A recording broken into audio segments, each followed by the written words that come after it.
Hi everyone, welcome to সহজ পাঠ। আজ আমরা ইম্পর্ট্যান্ট একটি হিস্ট্রি অপশনাল কোশ্চেন নিয়ে আলোচনা করব, যেটি ইউপিএসসির প্রিভিয়াস ইয়ারের কোশ্চেন, 2023-এর পেপার 2 এর কোশ্চেনটা যদি আমরা একটু দেখি। Do you agree that the decline of traditional Indian artisan production was a fact, sad but inevitable?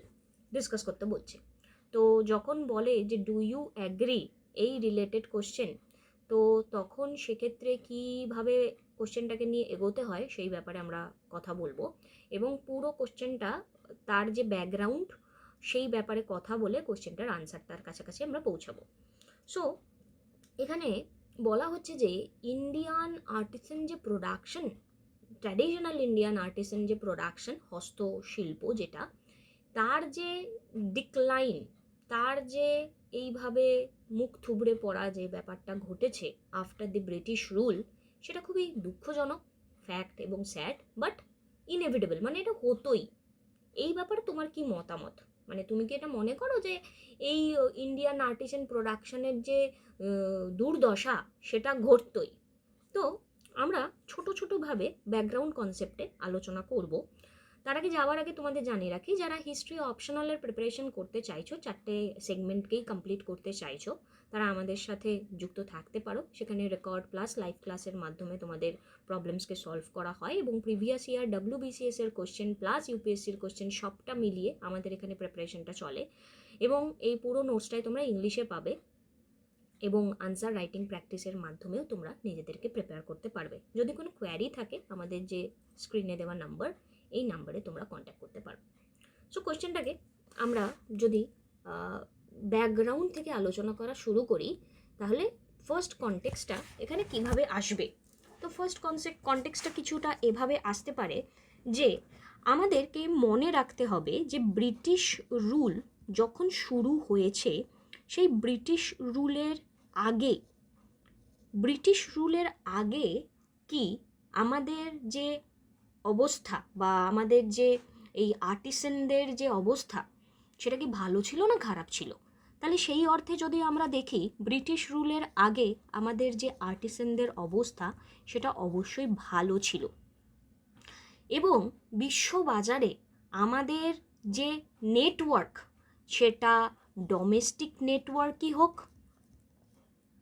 কিংবা আমাদের ইন্টারন্যাশনাল নেটওয়ার্কই হোক, সেখানে কিন্তু আমাদের যে বিজনেস চলতো, ট্রেড অ্যাক্টিভিটি চলতো, সেই অ্যাক্টিভিটি কিন্তু অনেক স্ট্রংলি আমরা পারফর্ম করতাম। তার রেফারেন্স হিসেবে আমরা যদি ধরি যে আমাদের কিন্তু এখানে আফটার মৌর্য সাম্রাজ্য আমরা যদি দেখি, বা তার পরবর্তী আমি যদি গুপ্তা ধরি, বা মাঝে কুষাণকেই বা কেন আমি বাদ দেব, আমি যদি কুষাণকেও ধরি, তাহলে এই যে সাম্রাজ্যগুলো, যেগুলো অ্যানশিয়েন্ট আমাদের কালচার থেকে বিলং করে, সেখানেও কিন্তু আমরা দেখে আসছি যে আমাদের ট্রেড প্র্যাকটিসেস গোটা ইন্ডিয়া প্লাস ইন্টারন্যাশনাল মার্কেট, পুরো জায়গাতেই রমরমা বাজার। তাহলে ব্রিটিশ রুল আসার আগে আমাদের এই যে রমরমা পরিস্থিতি, সেটা কখনোই আমি এটা বলতে পারি না যে আমাদের অবস্থা খারাপ। এটা অ্যানশিয়েন্ট অ্যাঙ্গেল থেকে আমি যদি এখনো পর্যন্ত বলি।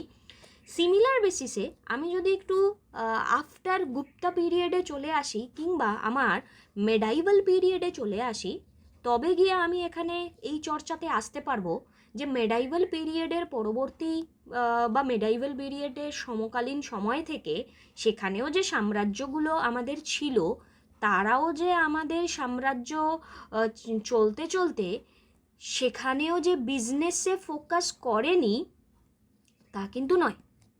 সেখানেও বিজনেস ফোকাস ছিল, এবং এন্টায়ার মার্কেটে আমাদের বিজনেস চলতো। হ্যাঁ, এখানে লুটপাট চলেছে, মেডাইভাল পিরিয়ডে বহিরাগতরা এখানে এসে লুটপাট করেছে, কিন্তু যখন আমার মুঘল সাম্রাজ্য, কিংবা আমি দিল্লিকেও বাদ কেন দেব, দিল্লি সুলতানেতের যে এরিয়া, দিল্লি সুলতানরা যখন রুল করেছিলেন এবং মুঘলরা যখন রুল করছিল, সেই সময়েও কিন্তু আমার এই বিজনেস অ্যাঙ্গেলটা অনেকটা ভালোভাবেই রান করে। তাহলে এই ট্র্যাডিশনাল ইন্ডাস্ট্রি ডিস্ট্রাকশনের পিছনে মেন কারণ তবে কি ব্রিটিশ রুল নয়? সেটা নিয়ে আমি ডিসকাস করছি। দেখো, আমি যে কোশ্চেনগুলো ডিসকাস করবো একটু এলাবোরেটভাবে করব, যাতে একটা কনটেক্সট পুরোটা ক্লিয়ার হয়ে যায়। এবার আমাদের যে বিজনেস, সেই বিজনেসের মধ্যে আমি ইন্ডিয়ান টেক্সটাইলকে এখানে রাখছি, বিশেষ করে কটনের বিজনেস। সেটা পুরো এন্টায়ার ইউরোপ, এশিয়া, আফ্রিকা সমস্ত আলাদা আলাদা জায়গায় রান করেছে। এবং এই যে আর্টিসানরা যারা ছিলেন, তারা এখানে নিজেদের মধ্যে একটা গোষ্ঠী বানাতেন, যে গোষ্ঠীগুলোর নাম হচ্ছে ট্রেড গিল্ডস। এই ট্রেড গিল্ডসের মাধ্যমে তারা এখানে তাদের নিজস্ব যে বিজনেসের যে ম্যানেজমেন্ট আমরা যদি বলি, সেই ম্যানেজমেন্টটা তারা নিজেরা নিজেদের সাথে করতেন, মানে তাদের টিম করত। সেখানে রাজার কিন্তু কোনো রকম কোনো দখল ছিল না প্রথম প্রথম। বাট আস্তে আস্তে যখন গ্রোথ হয়, এখানে বলা যেতে পারে পলিটিক্যাল স্ট্রাকচার চেঞ্জ হয়, সেই পলিটিক্যাল স্ট্রাকচার চেঞ্জ করতে করতে এখানে দেখা যায় যে বিজনেসের এই যে ট্রেড গিল্ডসের যারা আর কি members, they have to take the permission from the political head. এই জায়গাটা তৈরি হয় এবং পলিটিক্যাল হেডের থেকে পারমিশন নিয়ে এখানে আরও একটা কনসেপ্ট তৈরি হয়। কী তৈরি হয়? সেখানে রাজা বলে যে I will support in all adverse condition, সমস্ত খারাপ পরিস্থিতিতে, সমস্ত জায়গাতে তোমার ব্যবসাকে মেনটেন করতে আমি তোমাকে সাপোর্ট করব। যেমন এখানে নতুন নতুন বা মডার্ন ইন্ডাস্ট্রি গড়ে ওঠে, যেমন শিপ বিল্ডিং ইন্ডাস্ট্রি, তারপরে জুয়েলারি প্রোডাকশন, তারপরে বলা যেতে পারে এখানে মেটাল রিলেটেড ওয়ার্ক এক্সেট্রা। এই সমস্ত আলাদা আলাদা এখানে মডার্ন ইন্ডাস্ট্রি গড়ে ওঠে। এবার এই যে মডার্ন ইন্ডাস্ট্রিগুলো গড়ে উঠল, এবং এই মডার্ন ইন্ডাস্ট্রি গড়ে ওঠার পরবর্তী টাইমে রাজারা বেশ ভালো রকম কিন্তু এখান থেকে ইনকাম করছিল। রাজারা ভালো রকম ইনকাম করলেও রাজারা অলওয়েজ ভাবতে থাকলো যে তাদের পলিসিগুলোকে কিভাবে তারা চেঞ্জ করবে এবং তারা বেশি বেশি রোজগার করবে। এই রকম পরিস্থিতিতে সর্বপ্রথম আমি কিন্তু এই অ্যাঙ্গেলটাতে বলতে পারি যে আমার গ্লোবালি আমার ইকোনমিক ডাইমেনশনটা, গ্লোবাল ইকোনমিক ডাইমেনশনটা এখানে কি হয়েছে? চেঞ্জ হয়ে গেছে। গ্লোবাল ইকোনমিক ডাইমেনশন কেন, কিভাবে চেঞ্জ হয়েছে? আমার ইন্ডাস্ট্রিয়াল রেভলিউশন আমি যদি দেখি, সেটা আমার ইন্ডিয়ার যে আর্টিসান, তাদের উপর অনেকটা ডিসঅ্যাডভান্টেজ হিসেবে কাজ করেছে। কেন? আমার ব্রিটেনে যখন ইন্ডাস্ট্রিয়াল রেভলিউশন হলো, সেই ইন্ডাস্ট্রিয়াল রেভলিউশনে তাদের প্রয়োজনীয়তা কি হলো? Mass production. এবারে মাস প্রোডাকশানের জন্য তাদের কি প্রয়োজন ছিল? দুটো জিনিসের প্রয়োজন ছিল। তাদের প্রোডাকশানের জন্য দরকার ছিল র মেটেরিয়াল এবং চিপ লেবার। র মেটেরিয়াল এবং চিপ লেবার। তো ইন্ডিয়ার রাজারা তারা এই ব্যাপারটাকে ভালোভাবে, সহজ সরলভাবে ব্যাপারটাকে নিতে পারলো না। তারা ভাবলো ব্রিটিশরা আমার এখানে ব্যবসা করতে আসছে, ভালো কথা, আমার এখানে তো এত সংখ্যক লোক আছে, তারা চাকরি বাকরি পেয়ে যাবে, তাদের এখানে ভালোই হবে, এবং আমাদের এখানকার র মেটেরিয়াল তো অফুরন্ত, ও থরি ফোরাবে, তো চলো না আমাদের বিজনেসটা এখানে আরও এক্সপ্যানশনের দিকে আমরা যাই।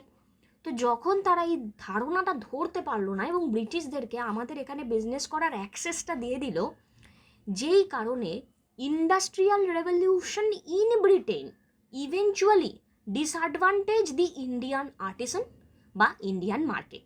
তাহলে এই গ্লোবাল যে ইকোনমিক ডাইমেনশন বা ট্রেড প্যাটার্নের যে ডাইমেনশনটা, সেটা আমার এখানে কি করলো? আমার এখানে প্রবলেম ক্রিয়েট করলো। বাট আমাদের রাজারা এটা বুঝতে পারলেন না যে ব্রিটিশ ফিনিশ গুডস যদি বাড়তে থাকে এবং সেখানে সেটার থেকে যদি ইন্ডিয়ান গুডসের এখানে প্রভাব প্রতিপত্তি কমে যায়, তাহলে ভবিষ্যতে তো ইন্ডিয়ান গুডসকে কেউ আর পছন্দই করবে না। We will depend on the British finish goods. কারণ তোমরা হয়তো এটা জেনে থাকবে যে ব্রিটিশ যে গুডসগুলো ছিল, সেগুলো ভেট হিসেবে দেওয়া হতো রাজাদেরকে, যে আপনারা এই ব্যবহার করুন, এবং সেটা আভিজাত্যের প্রতীক হিসেবে ব্যবহার করা হতো। তার মানে কোথাও না কোথাও যে সাধারণ মানুষ যে পিষল সেটা কিন্তু পলিটিক্যাল হেডের ভুল সিদ্ধান্তে বা দূরদর্শিতার অভাবে এই ঘটনাটা ঘটলো। তাহলে কোশ্চেনটা যেটা বলেছে দিস ওয়াজ ইনএভিটেবল, একদমই না।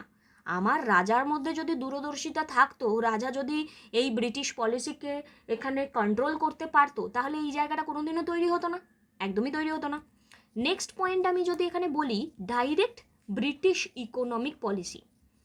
কারণ এর পরবর্তী টাইমে কি ঘটনা ঘটলো, যখন এরা অনেক বেশি পাওয়ারফুল হয়ে গেল, বলা যেতে পারে ওই মারাঠাকে দখল করে নিয়েছে, কিংবা আমাদের এখানে পাঞ্জাবকে দখল করে নিয়েছে, এই অ্যাপ্রক্সিমেটলি 1830-এর কাছাকাছি সময়টাতে এরা অত্যন্ত পাওয়ারফুল হয়ে গেছে। এবং এরা পাওয়ারফুল হয়ে গিয়ে ইচ্ছে করে আমাদের ট্র্যাডিশনাল যে ইন্ডাস্ট্রি, সেই ইন্ডাস্ট্রিকে এরা ইচ্ছে করে নষ্ট করেছে। এবং আমাদের ট্র্যাডিশনাল ইন্ডাস্ট্রিকে ইচ্ছে করে নষ্ট করে দাদাভাই নরোজির যে important concept drain of wealth, তো ড্রেন অফ ওয়েলথের এখানে আমরা বলতে পারি ড্রেন অফ ওয়েলথ মনোপলি কনসেপ্টটা এরা চালিয়েছে। এবার এই ড্রেন অফ ওয়েলথের মনোপলি কনসেপ্টটা চালানোর পরবর্তী টাইমে দাদাভাই নরোজি এটা ধরেছেন কত সালে, দাদাভাই নরোজি মানে 1900 সালের কাছাকাছি টাইমে গিয়ে এটা ধরলেন, কিন্তু এবং সেটা সাধারণ মানুষ বুঝতে পারলো। কিন্তু এই যে এটা চালু হয়ে গেছে দীর্ঘ 1600 সালে ওরা এলো, 1651-তে এখানে হুগলিতে ঘাঁটি গাড়লো, এবং তার আগে তো এখানে 1613 বা 1615 এই সমস্ত সালগুলিতে বিভিন্ন আলাদা আলাদা জায়গায় ঘাঁটি গেড়ে তারা আস্তে আস্তে আমাদেরকে শোষণ করা শুরু করেছিল। এই শোষণ কার্য চলতে চলতে চলতে চলতে মোটামুটি 1800 টাইমে সেটা পিকে পৌঁছে গেছে, 1800 শতাব্দীর টাইমে। এবং এই 1800-1900 শতাব্দীর যে সময়কাল, তারা এতটাই মারাত্মক পাওয়ারফুল হয়ে গেছে যে ব্রিটেনে তারা ম্যানুফ্যাকচারিং গুডসকে এখানে কি করছে, সাপ্লাই করে দিচ্ছে। এবং ইন্ডিয়া কি হিসেবে পড়ে রইল, ইন্ডিয়া এখানে একটা এক্সপোর্ট কান্ট্রি হিসেবে পড়ে রইল উইদাউট রেভিনিউ। এক্সপোর্ট করলে তো রেভিনিউ জেনারেট করা possible, but without revenue export হিসেবে এখানে পড়ে রইল। তাই এই ডিসক্রিমিনারি পলিসি অবশ্যই দায়ী।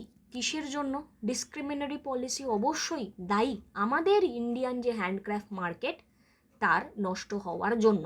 তাহলে কি আমি এটা বলতে পারি কখনোই যে এটা ইনএভিটেবল ছিল? একদমই না, এটা আমরা রুখতে পারতাম। অ্যাজ ওয়েল অ্যাজ আরেকটা লাস্ট ফ্যাক্ট আমরা যদি বলি, বলতে গেলে তো অনেক কিছুই বলা যাবার, যেহেতু কোশ্চেনটা 20 নম্বরের। আরেকটা পয়েন্ট যদি আমি এখানে বলতে পারি, সেটা হচ্ছে যেহেতু গিল্ড সিস্টেমটা একটা পুরো আলাদা সিস্টেম ছিল, যারা কি না আমাদের এই বিজনেস যেটা রয়েছে সেই বিজনেসকে প্রপারভাবে রান করতে হেল্প করতো। এবং সেখানে আমি প্রথমেই বললাম যে পলিটিক্যাল হেড বা যে যিনি রাজা, তার কোনো এখানে কি ছিল না, ডাইরেক্ট দখলদারি ছিল না। বাট যখন ব্যাপারটা রাজা নিজের আন্ডারে নিয়ে এলো, রাজা ভাই রাজত্ব করে, সে বিজনেস বুঝবে কি? একটা কথা মাথায় রাখবে, যে কাজ যার তাকেই সেটা মানায়। সে যখন তার অতিরিক্ত কাজ করে তখনই সেই সমাজে ধ্বংস চলে আসে। এক্ষেত্রেও ঘটনাটা সেটাই ঘটলো। এবং এই যে শিফটিংটা এখানে ইন্ডাস্ট্রিয়ালাইজেশন ইন্ডিয়ার হচ্ছে, সেই এফেক্টে ইন্ডাস্ট্রিয়ালাইজেশন এখানে সাপোর্ট পাচ্ছে কোথায়? ব্রিটেনে। এইভাবেই কিন্তু আমাদের ধ্বংসলীলা হয়ে গেল বা চালু হয়ে গেল, এবং আমরা সর্বশেষ জায়গায় পৌঁছে গেলাম। কারণ এমন একটা সময় ছিল যেখানে আমরা গ্লোবাল এক্সপোর্টার ছিলাম, সেই গ্লোবাল এক্সপোর্ট থেকে আমরা প্রপারভাবে ইনকাম করতাম। স্পাইসেস মার্কেট, কিংবা আমরা বলতে পারি আমাদের যে textile market, handcraft market, but সবটা ব্রিটিশ পলিসি এখানে শেষ করে দিল। অবশ্যই তার সাথে আমাদের নিজস্ব ডিসিশনটা এখানে অন্যতম রোল প্লে করে। এবং অ্যাট লাস্ট এখানে আমরা যদি আরেকটা পয়েন্ট নিয়ে কথা বলি, that is lack of awareness. Lack of awareness এখানে অত্যন্ত গুরুত্বপূর্ণ একটা ব্যাপার, এবং lack of awareness between the nations এখানে অত্যন্ত গুরুত্বপূর্ণ একটা রোল প্লে করে। মানে আমাদের এখানকার রাজারা সে যদি ব্রিটেনে কি হচ্ছে এবং তার উপর বেস করে সে যদি এটা ভাবতো যে আচ্ছা সেই ব্রিটেনের ইন্ডাস্ট্রিয়াল মার্কেটে আমার তৈরি করা প্রোডাক্ট যাবে এবং সেটা এক্সপোর্ট হবে এবং সেই প্রোডাক্ট থেকে যে লভ্যাংশ সেই লভ্যাংশটা আমরা নিজেরা রাজারা রাখবো, ব্রিটিশ যে হেড রয়েছে বা ব্রিটেনের যে রানী রয়েছে তাকে দেব না, তবে গিয়ে না এটার ব্যাপারটা ভালো হতো। এবং তারা যদি এই কনসেপ্টটা এরকমভাবে রাখতো যে ইনভেস্টমেন্ট আমরা ফার্দার করব আমাদের অ্যাডভান্সমেন্টের প্রতি, এটা একটা খুব ক্রিটিক্যাল ব্যাপার। এই অ্যাডভান্সমেন্ট অফ হোয়াট? টেকনোলজি। যে কোনো জায়গায় লাইফে অ্যাডভান্সমেন্ট তখনই পসিবল যখন তুমি সেখানে ইনভেস্টমেন্ট করো। তুমি উইদাউট ইনভেস্টমেন্ট কীভাবে তুমি পেতে পারো? It's impossible. তোমার পড়াশোনা থেকে শুরু করে খাওয়া দাওয়া থেকে শুরু করে যে কোনো জায়গায় তুমি যদি নিজের অ্যাডভান্সমেন্ট চাও, you need to invest not only always money but time also.